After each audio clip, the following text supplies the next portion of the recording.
po, good morning.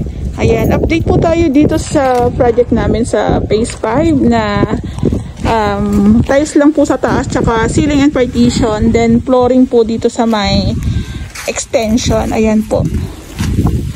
So natapos na po siyang lagyan ng flooring, malinis na. Pwede na nila mamtambayan o kaya pwede na silang mga activities nila dito. So okay rin. Ayan. Manipis lang po yung ginawa naming paglalagay ng semento dito. Para hindi lang po tumubo yung mga damo. Ayan.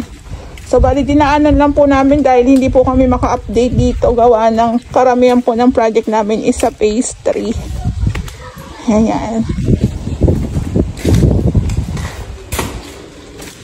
So, bali hinihintay na lang po namin yung waterproofing kasi waterproofing na lang po ang hindi pa namin nagagawa sa CR tsaka po sa bubong ni Lumina. Ayan. So, bali yung baba, hindi po muna. Ayan.